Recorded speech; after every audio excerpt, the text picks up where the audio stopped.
Hello, everybody, and welcome to another episode of Tunnel Vision, a show brought to you by USCFootball.com. I'm your host, Keely Eure, joined alongside a special guest this week. Max Browne is joining us, filling in for Shotgun Spratling, who's on the road this week, and also owner and publisher of this site, Ryan Abraham. How are you doing today? Doing well. All right, Keely, how are you? Yeah. I'm good. It's a bye week, so we got a little bit of a break this week, which is nice. Always nice to have a break. But today we'll be talking about Max Browne and what he took away from this game. I know Ryan and I already talked about the Arizona game, but we'll get some of your thoughts because I know you have some good breakdowns on that. We'll also talk about how USC practiced this week in the bye week. I know there was a lot of hubbub about how USC practiced and how much they practice. We'll also talk about Mike Leach. He said something about balance, and we all know USC loves their balance on offense, so we'll get into that. And as always, we will take your questions and be answering those.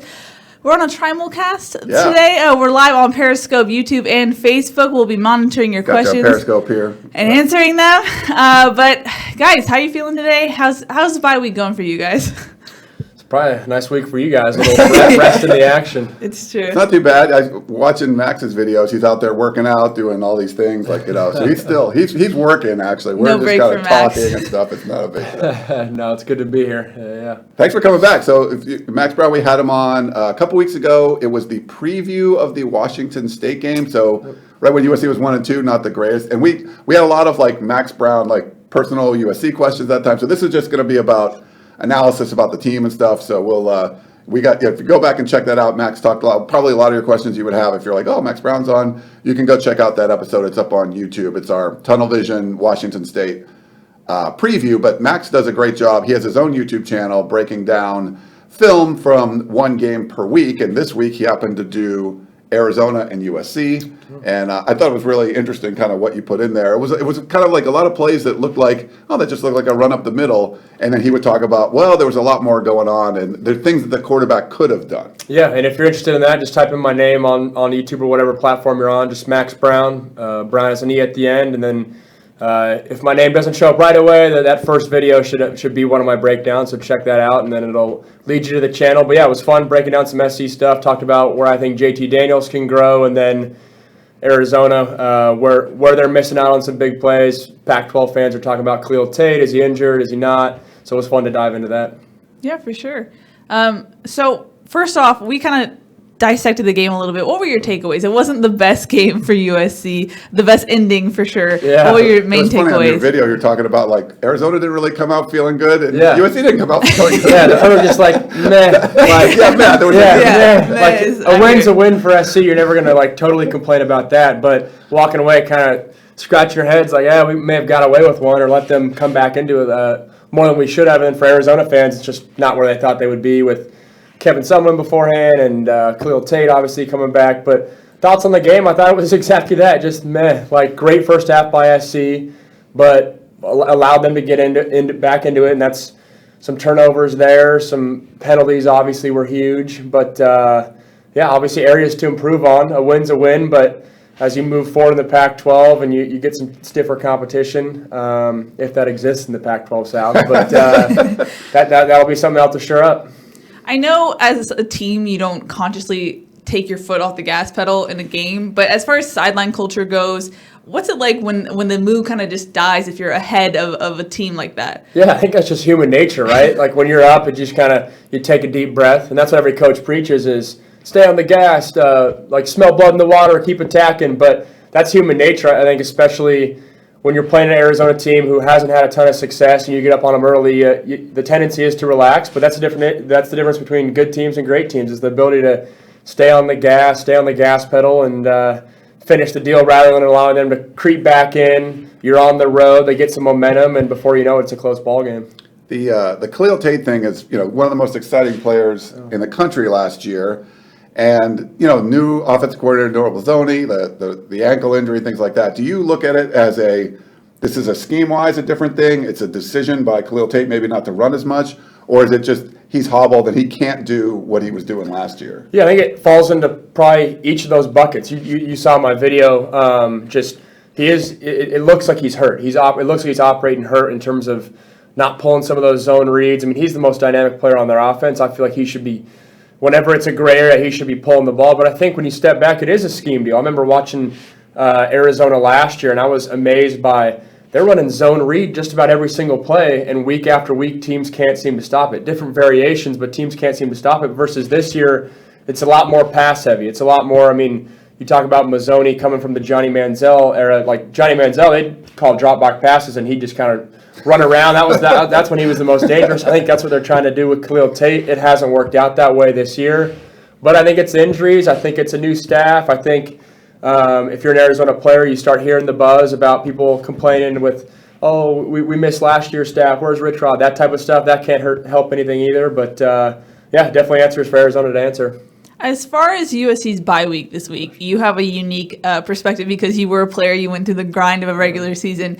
How do you what is your take on bye week? How hard do you go? How lax do you go? Where do you fall on that scale? Yeah, I mean, it just depends where you are on the depth chart. That's the easiest answer. For me, I was a backup most of my career there, so bye weeks, those were the weeks you had to gear up. When I was a young guy, you talk about the big recruits that have come in that aren't necessarily playing. This is a huge week for them because they're getting most of the attention. They're getting tons of reps. The offensive staff does a good job of getting those guys tons of extra reps with 7-on-7 and team reps. But if you're a starter, the rest is the number one key priority in terms of taking a load off your feet. I saw a headline that JT's resting his arm. So those type of things, staying mentally sharp, but making sure your body's right moving into the second half of the season. Yeah, JT has been throwing pretty much all the time since summer to USC's receivers. How much wear and tear does that put on your arm if you're just throwing that much? Yeah, I saw that, and I was scratching my head. I'll be honest. After camp, I see it. Like, if I'm being a little critical, after camp, I can see the wear and tear on your arm. But during the season, like, he's not throwing much Friday. He's not throwing it all Sunday. Little throwing Monday. Like, I don't know. That was intriguing to me. I hadn't heard that. After camps or 7-on-7 camps when you're in high school, those were when my arm would feel it the most. But after fall camp, that's when I would expect it. But now that was a little interesting to me. Maybe something to keep your eye on if it's bothering his arm or something like that. I'm not sure. How different is that from, like, a pitcher when you're going all out for, you have to, like, bend your arm and ice it. Like, there's like days of recovery. Yeah. It's more like a reliever maybe where you're throwing a bunch, but you could throw multiple days in a row. Yeah, definitely. And it's just a different throwing motion where if you're, like, I'd always get elbow stiffness, a little bit of shoulder stiffness, but you're using a lot of core, so it shouldn't take that much wear and tear on your arm. But it's real life. He's throwing a bunch in his mind, so he's got to rest it, take care of his body. Pull a Patrick Mahomes and throw a lefty every once in a while. Exactly. Rest, one less rep. Seriously. Any other thoughts we want to get into before we get into questions? I think with your perspective on this, I thought JT Daniels come in and done a really nice job.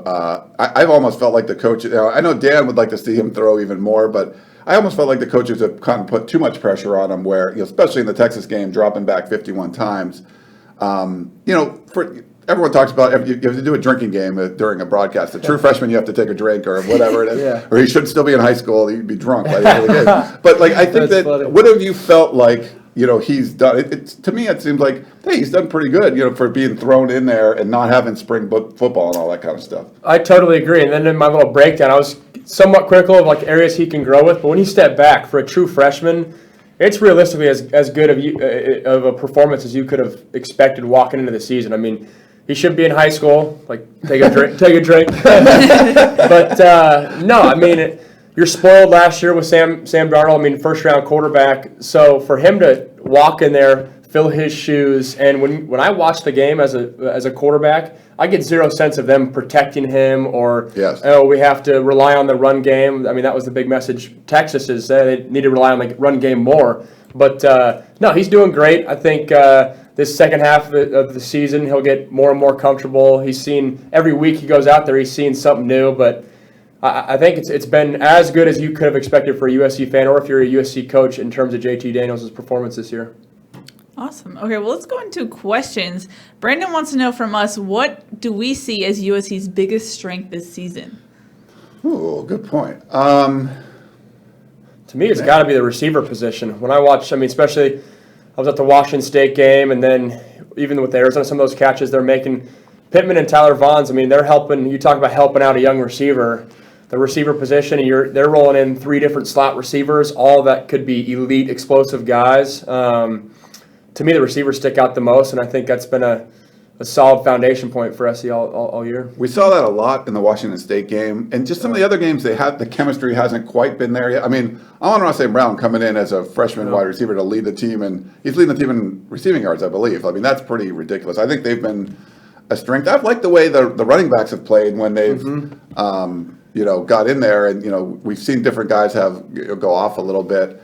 And there's been some good. I think it's been like good moments. I don't know if there's been one like super solid. Like probably the receivers would be best, but there hasn't. We've seen good moments from almost every unit, but just not consistently throughout the season. And it's been funny. You mentioned the running backs. It seems like every week there's a new favorite running back. I mean, sometimes it's Vi, sometimes it's Stephen Carr. I mean, said where this past week. To my point, like he had the best week of all of them last week, and he was the third one to come to my mind. So it's funny that they've done a great job rotating in there, and they're all capable of making big plays. Yeah, rewatching the Arizona game, some of the second efforts that Vi and Sed made, it makes me wonder if USC had a little bit better of an offensive line, just making bigger holes for them, how more effective they could be. They really make a good effort with what they're given. So I think USC's talent is just their strength is their talent. They're just talented across the board. You could have basically something could happen, and there's a guy there that's really good athlete, and he just makes a play, and that's what a lot of the fans get upset about. They're like, that's not a scheme touchdown. That's a talent touchdown. Oh, Michael Pittman catches the ball and runs over people and stuff. I mean, I guess it's a give or take, but exactly. I mean, they'd like to see more of the scheme part. Like, they just tricks it. True. That's fair. Like that's how when I watch like Oklahoma and some of those Kyler Murray, they're just having receivers just run right down the field like wide open, and you're saying, why can't SC get that? I mean, let's get some easy yards that way. We have a question from Michael, who says, how many throws does a quarterback normally do in a full practice? Well, you probably takes 30 to warm up, and then you're only probably getting JT's the starter, so he's probably getting 12, 16, 7-on-7 reps, and then probably 16 more. It's probably close to like 100, maybe 150. I'd put it in that ballpark. But when you talk about, I mentioned earlier, like fall camp, that's 150 every single day, day after day after day, plus 2-a-days. I think the thing that catches up with you is the warm-up throws, because if those are 40 or 50 of your throws just to get warm and then you're beginning, that's where it catches up with you. But I don't know. It's a good question. So you do like the warm-ups, but then they'll do like routes on air. Like you'll do some of that. Good point. And if they do like one-on-ones, then you'll be part of that. 7-on-7 team. Yeah, 7-on-7 team. Like if you're doing team run, which you're not, you might throw a couple of times or whatever. Yeah. Right?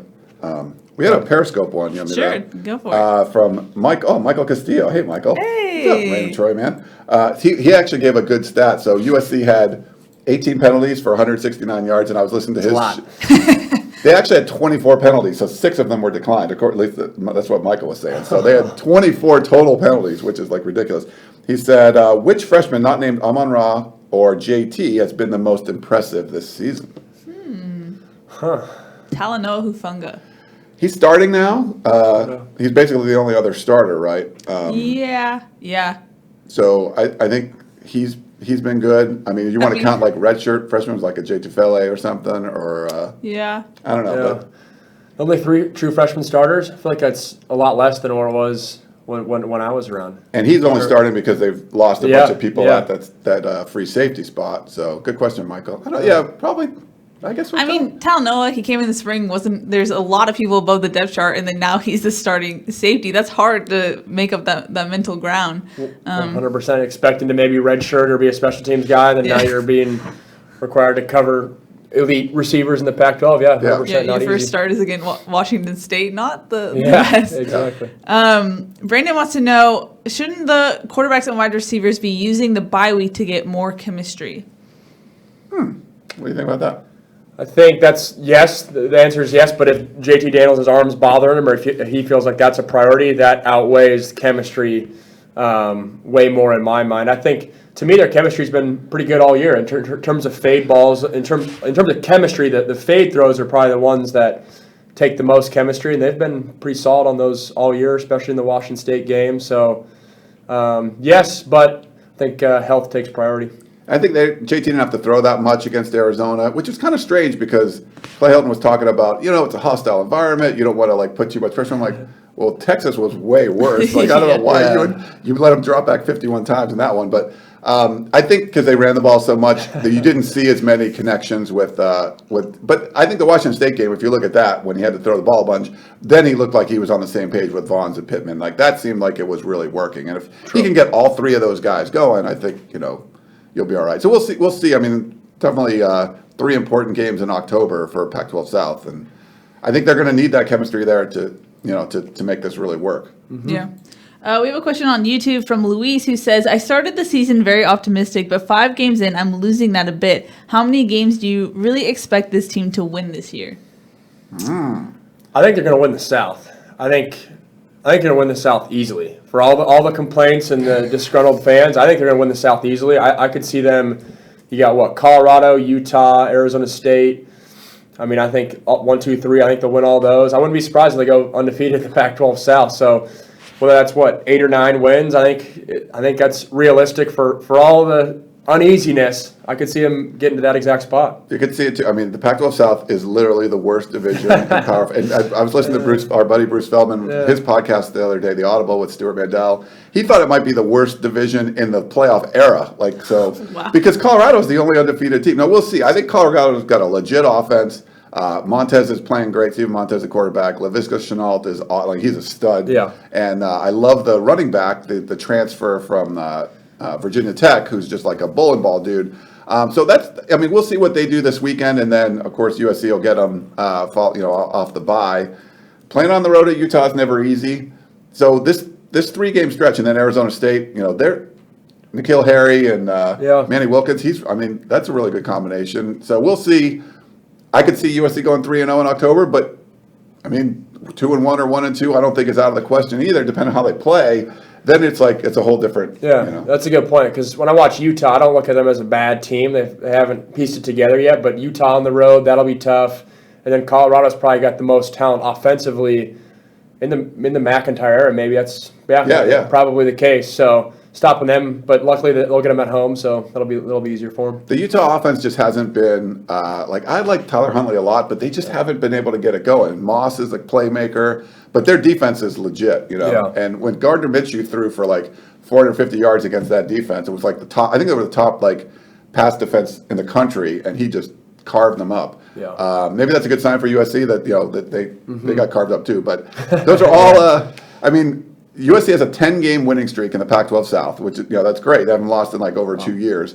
But can you get through that? We'll see. The way they're playing, they play like they played against Arizona. I don't think they're going 3-0 in October. But it's about, hey, do you grow off the bye week and things like that? And then the Notre Dame game is the one that's it doesn't matter for the Pac-12, but that's a team that looks legit playoff contender. Yeah, USC could be in spoiler mode when it gets to that point in terms of if Notre Dame's got college playoff hopes. It'll be fun following the rest of the season. Yeah. As far as Louis said, he's not happy with the team. As far as being on the team and the team as a whole, are you guys kind of in a bubble? How much do you hear from the outside during the season, or do you guys pay attention to that? That's a good question. Yeah. Yeah, I think you tell yourself inside, don't pay attention to it, but especially now with all the social media, it's hard not to, whether it's just you're seeing a headline or whatever. So I think you definitely listen to the messages of the coaches and the leaders on the team. There's that, but then it's hard not to ignore it.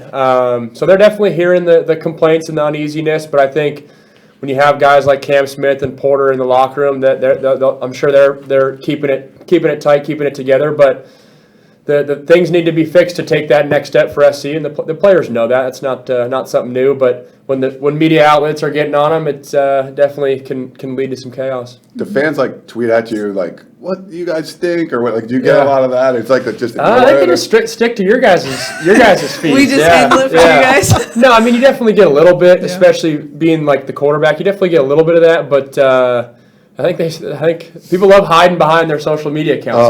I think that's they just stick to your guys' sites. It's baffling. It's just someone's got to do a psychology book or something just on all this stuff. And we get it on our message boards all the time, and we'll get people fighting that they're acting like children, and then we'll have some kind of tailgate, and the 2 people that we're fighting are there. This guy's a doctor, and this guy's a lawyer. You're like, what? And I'm not even joking. That's literally happened. So it's. It's baffling, but they get on there and it's a whole different thing. And social media, it used to be that, but now with Twitter, it takes it to a whole nother level too. So it's rough. We have a question, an interesting question from Gerald. He says, Max, if you were SC's quarterback coach, what would be the first thing you would work with JT from your observations?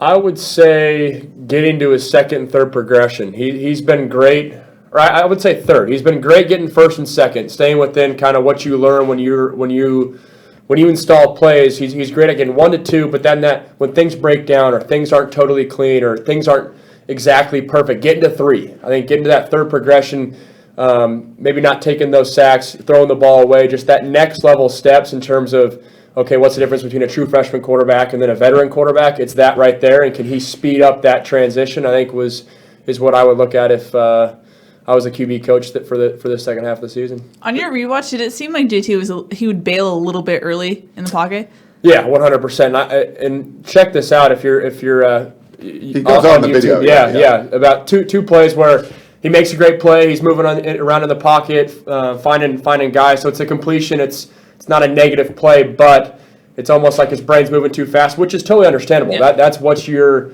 accepting when you start a true freshman, is that things might be a little fast. And so after this bye week, can he play a little bit slower, or play slower might not be the right word, but just slow his brain down, and I'm sure the offense will have some more success. It's funny. I like when you watch. It's great because he'll break it down. Like, here's what his first read is. Here's what his second read. Okay, this one's jammed up. This is the one he should be looking at. But then he just kind of, the brain goes too fast and he skips over it and stuff. Like, look, this, Tyler Vaughn's open for a big player. It's really, so definitely check it out. It's really interesting. It's good stuff for sure. We have a question on YouTube from Deep Holt. He says, assuming we win the South, who would you prefer to play, Washington, Oregon, or Stanford in the conference championship? Ooh. If you're USC. That's a good. I think so. Just from a covering standpoint, Stanford is like, I don't want to see that again. We've seen that so many times. They play them like 3 times a year, so no more Stanford. But and you're only scoring 3 points, you probably don't want to see them again. You might want some revenge, but no one's ever USC and Stanford's done this a couple of times, and whoever's won the regular season basically won in the championship game too. I think Oregon might be the most dangerous team. Yeah. I think Washington you might match up a little bit better with, and probably a little bit better defense on the Washington side, but Oregon looks explosive, and that really hurt them losing to Stanford in that horrific fashion, because they could be the team that is representing the Pac-12, and now that they lose to Stanford, it's going to be harder to make the playoff. But I'd probably go Washington. I don't know, what do you think? Yeah, I love that question. That's a good question. I think when I step back, I think Oregon's probably the best team in the Pac-12 right now, and I know they lost to Stanford, but if I had to put my money on one team to get it done, I'd probably say Oregon. I think Justin Herbert's playing at a crazy elite level. So to me, if you're a USC fan, it's whether you want to go against an elite offense in Oregon, or an elite quarterback in Oregon, or an elite defense in Washington. I think Washington's defense is very good. So whether you want to put the trust in the offense or the defense, I would say, I'd rather face Washington. I think they match up better with them. I don't think Washington's as good up front in offensive line as they were in years past. So you get a guy like Porter on the edge and get him some momentum to kind of change the course of the game. I think that's USC's best route to win the Pac-12. I think USC's offense, though, should be able to score on Stanford. So that's getting another shot. Might be, the running game just hasn't worked for Stanford yet. And I'm not sure what's going on with Bryce Love. I don't know if you have any thoughts on that. But obviously Stanford has an elite passing game with big wide receivers all over the place. They just don't. They seem reluctant to kind of rely on that. They want to be a running team. Yeah. But that defense is okay, and they just completely shut USC down, which is great. Yeah, they're not. They're definitely not elite up front on the defensive line, but their corners are great. And if you're forcing JT to throw, and that's going to be the MO for the game, then that's tough as well. I think the North's definitely better than the South. Yes. The fact that we're able to analyze 3 different teams, but and Washington State looks really good. Yeah, too. there's 4. Yeah, Cal's got an elite defense. They're figuring out the offensive stuff, but the North is way tougher than the South. Yeah, it'll be fun to follow. We have a question from Gary who says, as far as the O-line goes, is it coaching, or are these guys just not as good as the rankings they were anointed in recruiting? Well, the thing about offensive line, they always say it's like 5 fingers on a hand, right? Everyone has to kind of play together and stuff. I kind of tend to think that there's some really talented offensive linemen there, and it doesn't seem to be. It seems like a disjointed hand sometimes. So I don't know if that's coaching, if they're just not working together, but something's missing, and it seems like all the elements to make a great offensive line are there. It seems, 15 deep on scholarship seems enough. Gerard said on our podcast yesterday, sometimes you might have 18 guys on scholarship, but 15's a lot.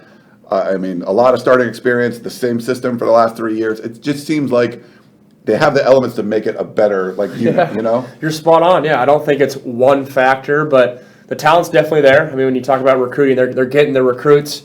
I mean, I'm not sure. I think that's the easiest way to put it. I think it gets to a point where it's got to be mindset. If the talent's there and they have a good coach, a proven coach, is it when it's 3rd and 1, are you getting it done? And I mean, they'll have to carry the load. But that's a good question that I don't know the answer to. Yeah, it's that's I think what's one of the biggest thing holding this team back right now is just the play of the line up front. But we'll see. Just a quick O-line question. You worked with Toa Lovendon for a little bit. Yep. What have you seen from him? He's kind of struggling a little bit. I talked to him this week. He said it's kind of a mix of mental and technical. Have you seen anything from him? I know you know him better than we do. Yeah. No, I know him. I mean, great player. He started the day one basically back when he came in spring of 14. So it's crazy. We're sitting here in 18. He's still playing ball. Yeah. But I haven't totally put a spotlight on him. All I know is, I mean, great player, but it's not easy coming back from 2 knee injuries. If that's something he's battling with, I mean, that definitely takes a mental toll, not only a physical toll on you. But he's the leader of that offensive line. I think guys definitely will rally behind him. You talk about factors.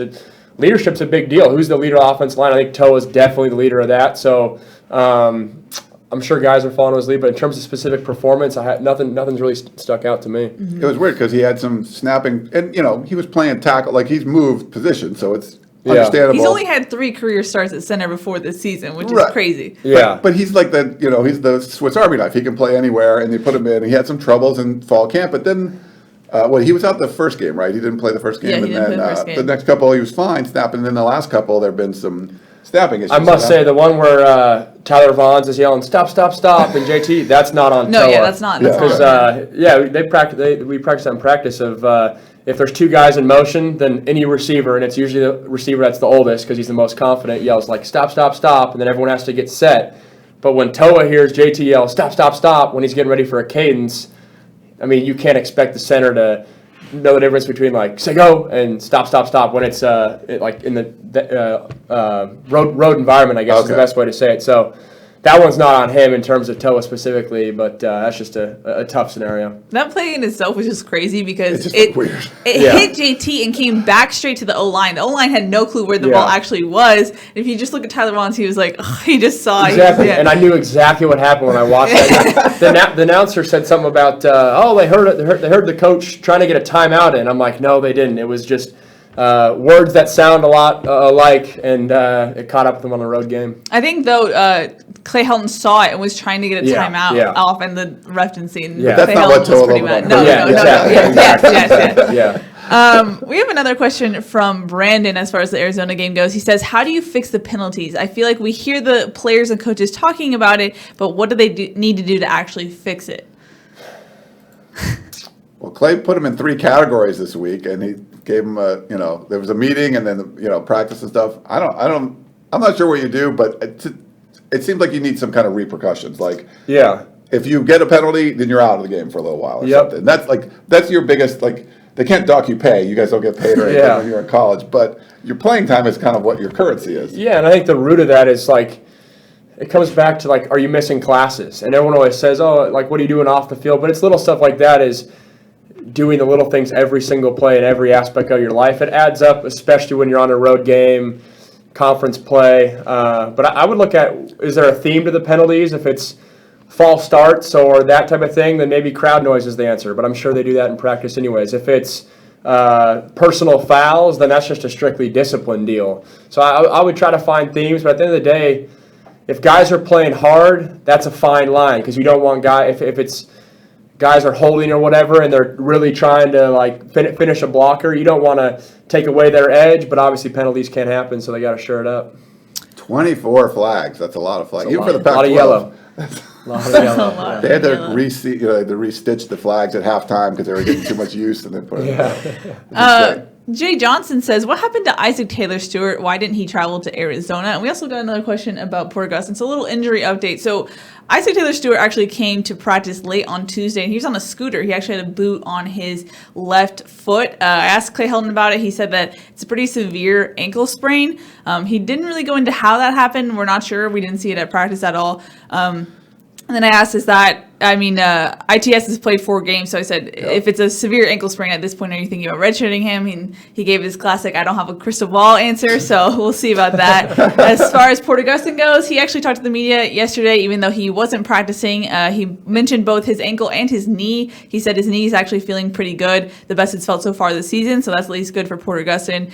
He didn't really give a timeline, but he did say that it seems like he'll be ready for Colorado. So there's your mini injury update. Our Chris Trevino had a breakdown of basically which freshmen have played what, how many games. So there's some obvious ones like JT Daniels and Amon Brown. They played 5 games. They're not redshirting. So the new rule, if you don't know, you can play up to 4 games anytime during the season. So you're kind of keeping track now that you're into the 5th game. There's players that haven't played at all. There's players that have played a couple. And Isaac Taylor Stewart's one of those guys on the bubble where he played 4, had an injury, maybe he redshirts. So we'll keep track of that every week and kind of follow it. But there's been some weird consequences to that. We've seen transfers. Did we talk about that last time? No, I think no, because I was here week 3. So it was Kelly Bryant from Clemson, ends up transferring out, and Trevor Lawrence, who it's was the position you were in, the number 1 quarterback coming out of the country and stuff. Yeah. He comes in there and he gets named the starter, gets hurt, crazy stuff's going on with this. It'll be interesting. I think it'll be a quasi trade deadline. It'll be interesting to see if coaches start knowing that with quarterbacks and waiting until week 5 to make that decision to protect them. But in terms of that specific deal, we don't have to get into it, but I think Kelly Bryant made the perfect decision to go and play full time at a different school next year. That's what you got to do, and I don't think he'll be the last one to do it. No. I'm really curious how this plays out. Not only that rule, but the new early signing day, how that plays out, because I feel like the transfer rate is going to get even higher. So it's interesting how things develop. Yep. I'm usually pro. Obviously, players don't get paid and stuff. So any kind of rule that's pro player, I'm usually always for that. And sometimes rules have unexpected. You plan to do this. You make a rule to fix this, and you might make it worse. You don't know. There's ways around things. So you never know.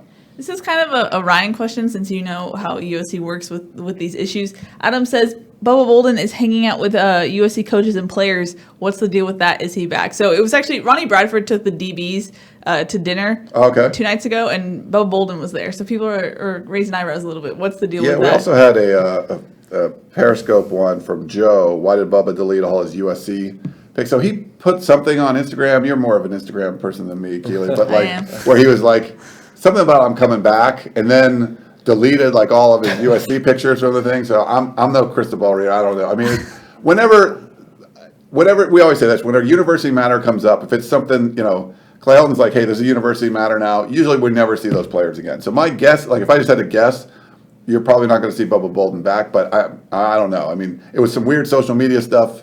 But the fact that he deleted everything, probably not a great sign, but I don't know. If you read between the lines and Instagram knowledge, if you delete something, that's when you break up with an ex-boyfriend or girlfriend. So your prediction's probably not too far off. We have a question from Christian who says, if USC is able to get to the Pac-12 championship and somehow they get to a big bowl game, is it even worth it if they get blown out like they did in the Cotton Bowl?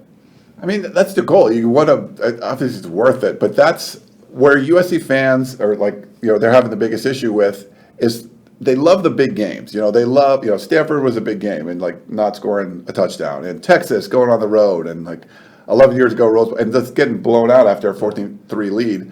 They didn't like losing badly to Ohio State and looking bad. They didn't like getting blown out by Notre Dame. So it's kind of this weird thing that if USC does what Max thinks they could do, and I think they can too, win all the rest of the Pac-12 games, but you get blown out by Notre Dame, and then you go to a big bowl game and get blown out by some national power, even that's still not going to sit really well, because those are the ones that the fans really want. You know what I mean? And I don't think that's fair or not, but it's tough. It's definitely tough, but to me, staying on the limelight on the national stage, that's as good as you can do it. You don't want to do the Foster Farms or whatever. Right. At the end of the day, if you're in those big games, even if it's Alamo Bowl or that level, it means your program's at least in the general area, and it's one fix rather than an entire culture change. That to me, if you can go to the big bowl game, you got to take it.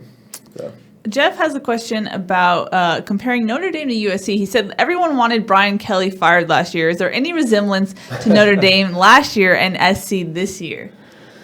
Brian Kelly's interesting. They go from just average, elite. Average, elite. Seems like every span of 3 years. That's a good question. There could be some comparison in terms of, okay, you go Rose Bowl champs to, a little bit of a downgrade last year to this year wherever things stand at week 5.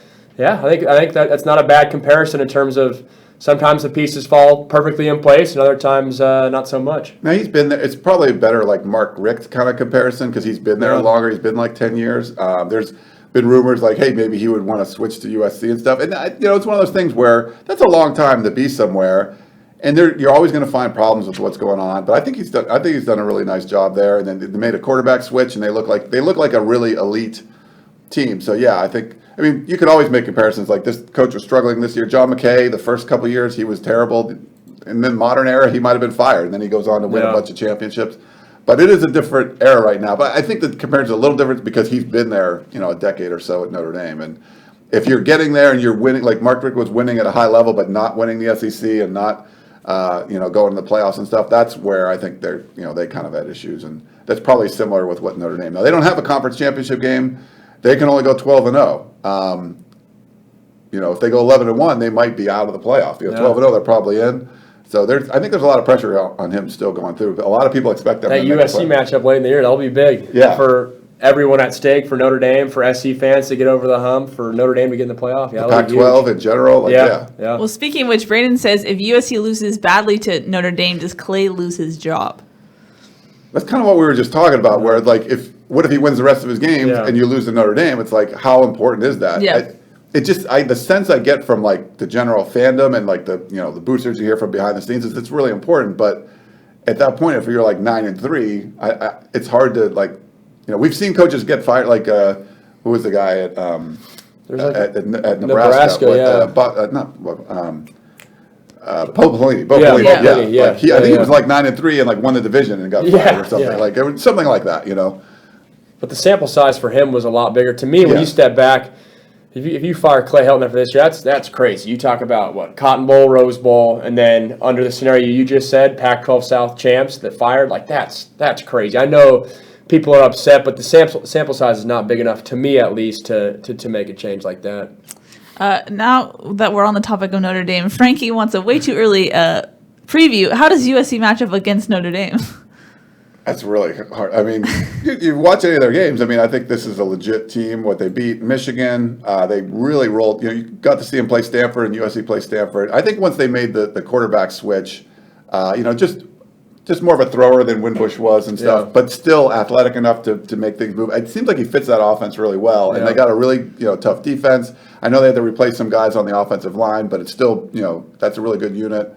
It's a legit team. Notre Dame is just elite up front. So the front seven, defensive line, and offensive line, they're very good. Those heydays, like when I was early freshman, sophomore, like Stephon Tuitt and those guys, that's what Notre Dame's back to. And I think SC's going to have a hard time matching up with that, especially given those first 4 games that we've seen from SC. But if they can hang on up front, offensive and defensive line, they'll have a shot. Because out wide, SC can match up with anyone athletically, so it's going to be one in the trenches. It'll be hard to just out-talent that team, where maybe you could argue in Arizona, it didn't go exactly the way you wanted, but you out-talented them. That's one of those games where you're not going to just, you're out-talent them. Yeah, 100%. We have another question from Brandon. He's a frequent commenter. He says, who's to blame for the lack of killer instinct for the team as a whole, the offensive coordinator, defensive coordinator, or the head coach?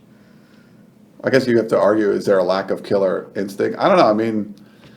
Yeah, to me, I think when I heard that question, when you are relying on a true freshman quarterback and a true freshman receiver at times, it's hard to have a sense of urgency. It's hard to have a leadership sense that you may have had if you had an older quarterback or something like that. But to me, that's just a cultural personality thing with those guys. Someone's got to draw a line in the dirt and say, enough's enough. They're not scoring a point on us, or we need to blow them out in the second half, come out stronger in the third quarter. To me, that's on the players rather than on a specific coach or a specific philosophy. And I think we talked about, I think the last time you were on here, we talked about a lot, like the vocal leaders. Yeah. And I think you have more of those on the defensive side than on the offensive side. And maybe not even like super strong, but like a Cam Smith can go out there and say some words. And it's tough when you have a lot of freshmen on the offensive. If the quarterback's a freshman, how much he's not going to go on there, stand on the table, and start yelling at everybody. Yeah, exactly. Like, some might, but that's not JT Daniels. There's not and Toa Lobendon is a kind of a quiet dude. Like, it's hard because if you don't have that, there's no Zach Banner that's just going to take the room. Yeah, exactly. Like, would he do that kind of stuff or? Yeah, I mean he would do that. Shoot, if it was about an academic meeting or something. But no, I love Zach. But to your point, in 2016, we had a lot of that. We had, a guy like myself, I would do that. Zach would do that. We had, like Mike Hutch would stand up. So definitely an older room. Chad Wheeler, so guys that had experience. So just a different culture, different offense when you have a younger crowd around. Mm-hmm. We have an interesting question from Matthew who says, how would Max describe USC's offensive philosophy when you were there? Is it the same this year? Gets back to your opening with the balance thing. Yeah, the Mike Leach balance thing, right? We've heard that. I heard as a player, you guys have probably heard every year, the 50-50 run pass. I think that's what their identity is. That's what they try to do is when you self-scout, I mean, bye weeks they always talk about self-scout, it's 50-50. I think that's something Clay Helton prides himself on. And that works. It's great because it keeps teams off balance. They can't say, all right, it's 1st and 10, are they going to run or pass? They don't know. But then it may be not as good when the pass is working and let's just pass a dozen more times before we run the ball. So it works both ways, but in terms of identity, that's Clay Helton says it all the time. I think that's what they are. Did you like that, Leach? Yeah. Let's actually play the clip. We have the clip right now. So let's play.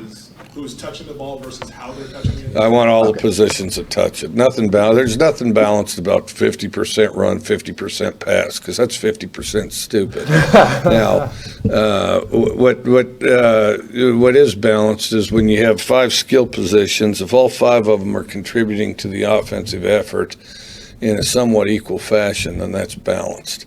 But this notion that if you hand it to one guy 50% of the time, and then you throw it to a combination of 2 guys, the other 50%, that you're really balanced, and you proudly pat yourself on the back and tell yourself that, and people have been doing that for decades, well, then you're delusional. So, yeah, that's how I look at it. Where do you think that notion came from? I think that's there's a second part. Whatever. Well, That's okay. You get the gist. Yeah. Mike Leach is going to Mike Leach. But is balance really an identity as an offense? I think it can be. I think it's just tough when RPOs are part of your game, because if you call an RPO, you could call 5 RPOs in a row and they're supposed to be run plays, but they end up being pass plays. So in terms of the numbers and 50-50 balance, I think a couple of JT Daniels' touchdown passes have been like RPO fade balls where it's one-on-one on the outside, and instead of handing the ball off, he elects to throw it.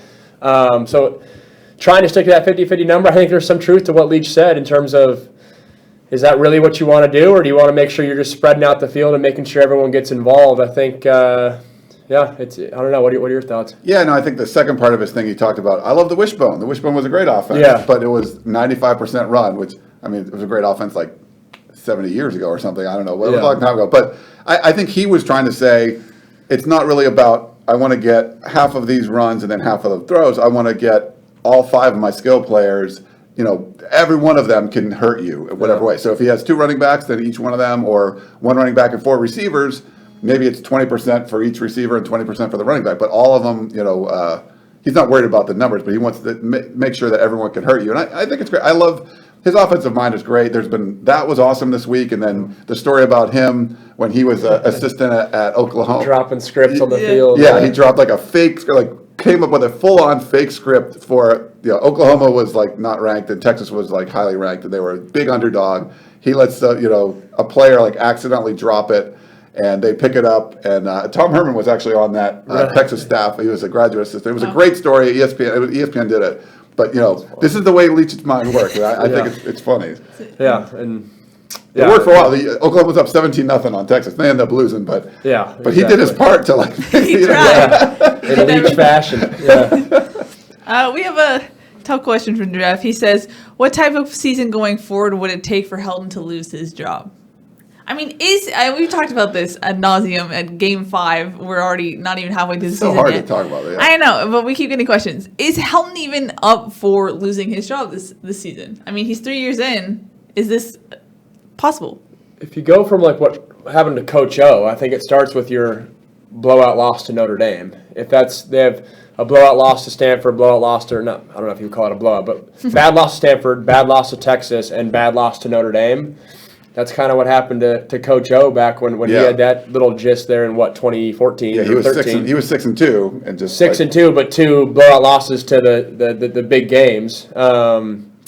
It's sticky. Yeah. I think I didn't think going into the season it would be possible, but just all the rumblings I'm hearing, it just seems like there's been a lot of support lost, and it's a lot of the we call them like the sunshine pumpers are like, it doesn't matter whoever the coach is, and a lot of them have kind of like, they just don't see this being a playoff caliber kind of team. So I think he can certainly keep his job, but I think he could lose it too, not just by losing to Notre Dame in the bowl. I think it would have to be not like winning the South sort of thing. If you don't win the South and it's the worst division, Bruce Feldman says maybe in the playoff era, then that's where I think you have like tangible reasons to, Lynn Swann would have real reason to make a change. Otherwise, it's more about like, I just don't feel it's going that way, but the results aren't terrible, And with that in mind, that Colorado game is going to be awfully important then. Yes. We talk about if Colorado were to win, then they're in the complete driver's seat with the South versus obviously if SC wins, it's a different story, but that game will be important. Yeah. Because you mentioned that Colorado's undefeated,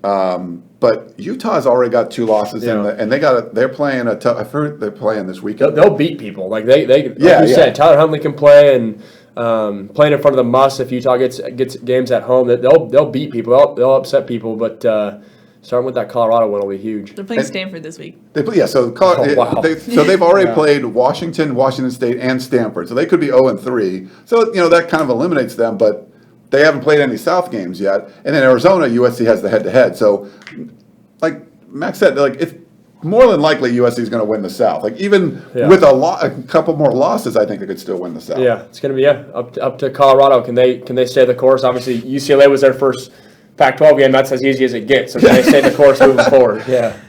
We have a question from Brody who says, Max, can you talk about the difference between SC's offense when we were a pro set versus the pseudo read option RPO gumbo offense? In my opinion, he doesn't hold punches. In my opinion, we stopped being USC when we stopped being a power run team that could always get 2 yards. Always get 2 yards. Yeah, I think that was a criticism, though. I remember when Coach Kiffin left, is that you could get 2 yards, but we couldn't get the big plays down the field. And so I think that's probably the biggest difference with the two offenses is the pro style. You're kind of run, and you're loading up for one big shot versus the spread offense that they kind of have now. It's the big play could happen on any given play. I like the offense they have now. I think the pro style isn't as advantageous to all the athletes that SC can get. I mean, SC talking about they have 3 legit running backs. They have basically 5 receivers. So the offense they have now, I think, is more conducive to getting in the playmakers' hands. But that's easier said than done, obviously, because that's kind of been a little bit of the criticism is getting this offense going. But I think whoever asked the question, they know the deal. I mean, pro style, it's going to be more run, play action based versus the RPO is going to be a lot more spread and spread principles. So just pick your poison. SC's definitely changed their identity, though, from the early 2000s, mid-2000s to now. I think you've seen high school football transform a lot. I mean, what kind of offense were you in? That was no huddle spread. Yeah. We're seeing that's everywhere. And then you're now seeing it even into the NFL with like what Kansas City's doing. That looks a lot more college-y than – so, I mean, it might just be football's changing everywhere. It's like the NFL, there's still fullbacks, not as much, under center more. It's just hard to find that as much in college, and it's hard to find it in high school. You talk about like the 2 leading MVP candidates in the NFL are Jared Goff and Pat Mahomes, both guys that came from air raid offenses. Yeah. So even a step further than the spread game, a step further than the RPO game is just, all right, we're going to throw the ball 50, 60 times a game, and yet it's translating to the next level. So, yeah. We have a question from Brandon, again, who says, were you guys surprised by the amount of targets the tight ends received? I kind of thought that would happen in the beginning, but just getting there were some targets before, but to me, Max, a lot of them were like these little 2-yard outs or something, and like, Tyler Petite's not going to like make 5 guys miss. I'd rather see him catch the ball 10 or 15 yards down the field, and then you got a big gainer if he makes a guy miss, but expecting him to like catch the ball, run to the sideline, and then turn up and make a guy miss. Yeah, it's like it just seemed like they weren't really in these great spots. But get a guy like Josh Follow, like moving down the field, that was great. Now, he had a fumble and stuff, but he's so athletic. I'd like to see that a little bit more. So I was encouraged by what I saw against Arizona. You might have seen more of it if they threw the ball more. They just didn't throw it a lot. Yeah, exactly. Definitely more tight end work than the first few weeks. But there's also plays where, and I looked at this past week as well, is JT Daniels can pick one guy or the other, and he picks the receiver instead of the tight end just on some of the mirrored passing concepts. But there is some plays where Petit is open, and to your point, I would definitely rather have Tyler Petit like down the field, some vertical concepts. He's sneaky fast rather than in the flat, force a guy to make a guy miss. So, but definitely more tight end work this week than we've seen in previous weeks. Yeah. Gary Leach says, would Clay Helton clean house after this season like Kelly did at Notre Dame, or is he too loyal? Yeah, that's a good question. Kelly's been doing it a lot longer, and I think, you're a first-time head coach, so you're kind of loyal to your guys. I'm not sure. I don't know. It depends on how the season ends. If it would have to end like bad enough where you got to make a change, but not bad enough that Lynn Swann makes a full change. It would be like, if it's okay, well, not really happy, but Clay Helton's still the head coach, then I think at that point you probably have to make some, tough decisions on your assistants. Yeah, at the end of the day, if he feels like his job's in jeopardy, Helton will do what it takes, whatever that means to make sure, whether it's a change on the offense or defense side, he'll make that change. I think it's whether or not he gets to that point after this year where he's saying, oh crap, I'm on the hot seat. That's the bigger question at hand. The problem with having your coaching staff be people you're really close to, and someone like Neil Callaway, who is kind of like a pseudo uncle, is like, how do you make those tough decisions? Is it harder? I mean, as far as Neil Callaway goes, if Helton kind of lets him go, is that Neil Callaway's last coaching job? Like, are you deciding that for Callaway? Like, do you let him retire? Those are things that I'm curious about going forward. Yeah, Lane Kiffin had to do that with his dad. That's as hard as it gets. Yeah. So, not that like. This happens all throughout coaching. There's nepotism, throughout. Like maybe if you're Nick Saban and you just like you can run people off, it doesn't matter. Like that's like a machine down there. But I think in a lot of aspects, there's a lot of coaches that you get people around. But I give credit to a guy like Justin Wilcox, who was a first-time head coach and brought in head coaches for both of his coordinators. Like that's cool. Like guys that could replace you. You just know like, hey, I'm young. I want to manage this whole team, but I'm going to bring in really experienced guys. So.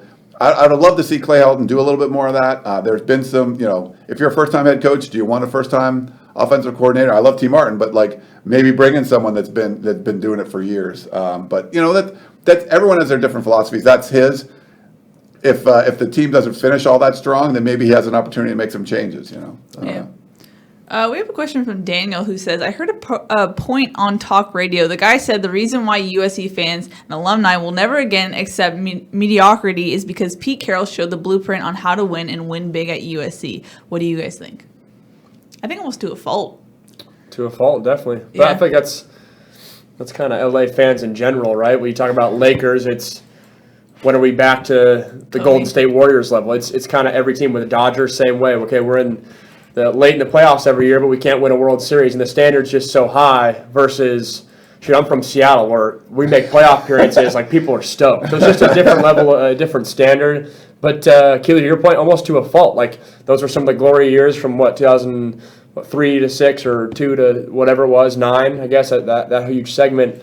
And that's where people's heads are at, and trying to live up to that for Clay Helton's tough. But those are the standards you want, I guess, in terms of expectations to be great every single year. I think the problem is that there's an East Coast bias and all that kind of stuff, but USC is like the crown jewel on the West Coast. And there are so many advantages of just being USC. And I think a lot of the fans see that where, fans aren't happy. Oh, and still you're going to get 5-star, came down to, like you're going to get the majority of the 5-star athletes on the West Coast end up at USC. It's like 90% or something. Like UCLA get a couple, Washington might get one, or Stanford might get, but like the 5-star dudes end up coming to USC. And if you're like Alabama or Auburn or LSU, Coach O's driving 500 miles to see a 5-star guy, and they're riding their bikes to USC. So like I think that's where the kind of the issue is. It's not as important on the West Coast, but you could take it, and Pete Carroll took advantage of that and made it like this power. And I think they see the potential, like, you get the right people in place, you should be able to repeat that and do that again, because there's not the same kind of competition. Georgia's awesome, and it's like they still can't, it's like you got Alabama. There's no Alabama in USC's backyard that you have to worry about, Yeah. That's a fantastic point, in that sense, Eddie wants to know, what do you sell potential recruits to come play at USC? Just exactly that. Everything. I mean, Yeah. that's the easiest thing in the world. Like, Yeah, it's literally world-class city, world-class school, world-class facilities, like conference, everything. I think that's why I came here. Yeah, exactly. No, it's top-notch and everything. And to Ryan's point, I think that's what frustrates fans when it's not getting done or not at an elite level on the field is why not? Everything's there. You check every single box except for the winning. And so that's the tough part. Steve Viticus wants to know, how do you make USC tougher in the trenches? Is that just with practice? You had a good point last time you were here because the full pads thing kind of comes around, and that's where it's like, does it matter to Tyler Vaughns if he's practicing in full pads or not? Yeah, probably not. But for Jay Tufele and Toa Lobendon, if they're extra day in full pads and they're getting a few extra hits on each other, I think that adds some toughness. It gets back to mindset, which is just kind of like a buzzword. Oh, mindset, but when guys walk out there with an extra day of pads and it's, all right, we had a tough week of practice. We had a hard-fought week of practice. So we're prepared to beat them in the trenches. That kind of mindset walking into games, there's something to be said about that. But on the other hand, there's also teams that just do one day in pads, and their mindset and their trenches mentality is still elite. So it's a fine line. I think it also gets back to the kids you're bringing in and the recruits. What's their mental makeup? Are they here just for the sunshine and whatever, or are they here to get to work and really grind out in the trenches? So I think a bunch of little factors that everything obviously adds up. We have a question from Adrian who wants to know from Max, how would you assess the USC offense in all three levels, and what grade would you give it as a whole? Put him on the spot. All right. Yeah, seriously. I would say B+, and I got getting there because I think, like we said earlier, JT Daniels' performance, I think realistically it's as good as you could have hoped for walking in, replacing Sam Darnold, true freshman, kid that should be in high school. And then running backs, I think their running backs have been playing well. They're taking turns, but the running game as a whole hasn't been crazy consistent week after week. I think, but then it's not an A because the O-line hasn't been as great as we would have hoped. But then receivers are kind of picking up the slack. So I live in that B+ where they're doing solid, but then you feel like they're leaving plays out on the field or yards out in the field and not getting it done to the level we would have hoped for. Eddie has an interesting question. He says, who motivated you more, Clay Helton or Coach O? Oh, jeez. Really put him on the spot. Sorry, Max. No. That's a good question. Probably Coach O. Just that, but that's his MO, right? That's like you talk about, all right, who's the most motivational coach in college football. You might say Coach O, literally. But probably Coach O. Just he was fiery, he was feisty, he'd get on you, but it was all out of love. What was that like? Because it was funny. I think we defended Coach O a lot when he decided to move on after when he wasn't going to be retained and they were going to bring in Steve Sarkisian and he didn't want to coach the bowl game, and then Clay Helton got the interim job for that. And some people are like, "Oh, he's quitting on the team," and I'm like, "Man, I didn't blame him at all." But I heard it was very emotional, when he had to speak with you guys. Very emotional. Yeah, there's a bunch of guys crying. His wife was there. Yeah, it was very emotional. But like you said, you can't blame him for doing that. But back to the motivational, he's a defensive line guy, so it wasn't like I'm ready to run through a brick wall because I don't have to do that. But there definitely was a connection there, and I think guys to this day still hold Coach O close to our heart. I mean, I see it on my Twitter feed. There's a bunch of my teammates' favorite and LSU stuff because they're rolling now and Coach O's speeches. So that connection's still there, and I think even in Coach O's heart, he'll always have SC inside of him. It's one of those recruiting things. Long time ago, I think it was John David Booty was at the Senior Bowl in Mobile, Alabama, and I went down there, and Orgeron, I think, had got fired from Ole Miss or something at the time, and Deshaun Jackson and his family are kind of walking by. I went up to Coach O and I was like, "Hey, Coach, if you remember me, he's like, "Right, I remember you." Blah blah blah. Yeah. He was a great, So part of the thing that makes him a great recruiter is kind of like that politician thing. He remembered who I was. Yep. Deshaun Jackson's family walks by. Who he went to Cal, committed to USC, goes to Cal. And they're like, Coach, they were all over. Oh my God, Coach O. He didn't even they didn't go there, So that's just that personality. You wonder why he's a great recruiter. I mean, there's 10 reasons, in the one little interaction I had. Yeah, he's done as good of a job of having the lovey side, but then being crazy hard on you. And there's no one else that's had that balance that I've ever come across. We have multiple questions as far as recruiting goes. You mentioned how USC gets the 5 stars on the West Coast. How does USC go out and get 5-star guys in Florida or areas where the SEC would normally pick up? I mean, you can still do that. I think coaches have done that, like all of them have done a pretty good job of that. But that is always going to depend on how good the team is. It's easier when you're going to the Rose Bowl and stuff, then you can go out and pick guys out. But you can do really well just with the California guys. But to get the national 5-star guys, it's got to be a national team. It's got to be talked about in a national way. And right now that's not. And really that was happening. kind of the criticism during my class in 2013 to 14 is my 13 class was all national kids, and then that kind of was pissing people off. Like, hey, why aren't we getting John Ross in our backyard? That type of thing. And then Sark the next year when he got hired, it was kind of all LA kids. So to our original point earlier, you can win a Pac-12 championship. You can win a national championship with just West Coast guys, with just other California guys.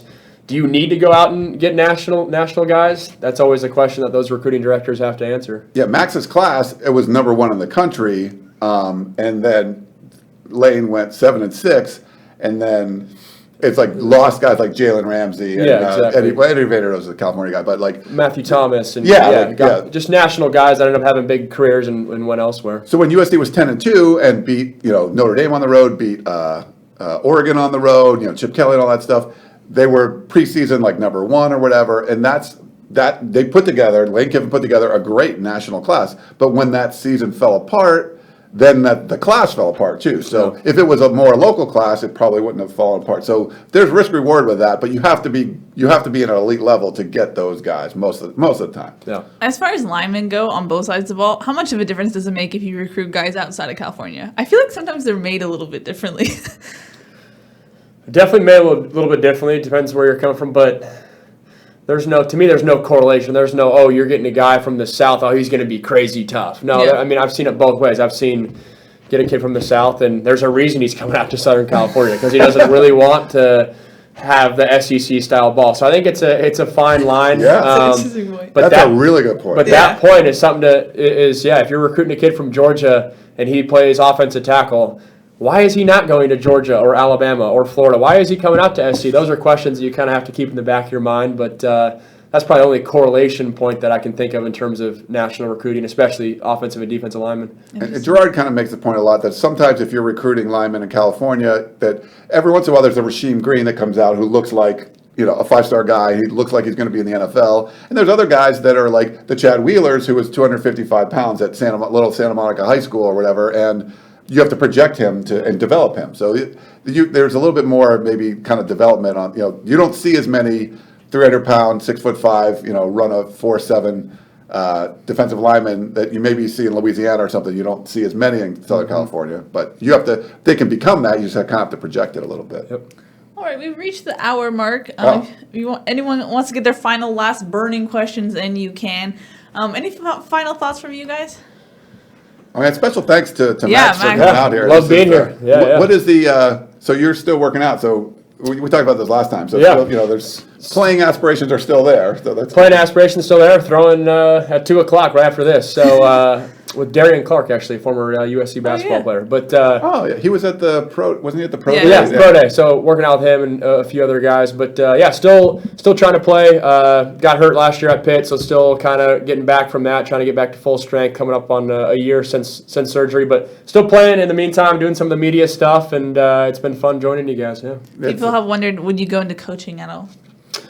Would I go into coaching? I prefer probably the more broadcasting side. The coaching lifestyle is a little crazy for me at this, but shoot, as I get more and more removed from the game, or if that happens and I miss the game, I could definitely see myself coaching and doing the offensive coordinator, quarterback stuff, head coach maybe. I could see that, yeah. I was telling Max before that we had a thread about he's putting a video up every week and like all these things like, hey, Max is great. We love replace this guy at ESPN. So I think you can have former players that won't be they'll be reserved. It's more like they're talking to the media as opposed to being part of it. It's definitely different. I mean, I don't know how, but you seem very comfortable doing it. It's a fine line though, because like I broke down SC and I'm talking about Tyler Petit, who's one of my good friends. So like it works. Or like who was the one I was laughing? It was like Jonathan Lockett had to make a tackle. Like I know Jonathan Lockett. And I was saying like, Khalil Tate might beat him or something like that. So it is a fine line, but I think when you come at it in genuine way, it's hard to get in trouble. I think you're doing great, especially for being so close to it. Then if it's like 2 years from now and you don't have the same sort of, you weren't in the same recruiting class with the guy, it's a little bit different, Or it wasn't my offensive coordinator or Yeah. whatever it might be. Yeah, no, exactly. All right. Well, I think that's going to wrap it up. Make sure you subscribe to Max's channel. People are already commenting that they're subscribing. So Sweet. Good Awesome. job for that. But that's going to wrap it up. Hopefully, we'll be back. Are we doing a Sunday show because it's the bye week? It's a good question.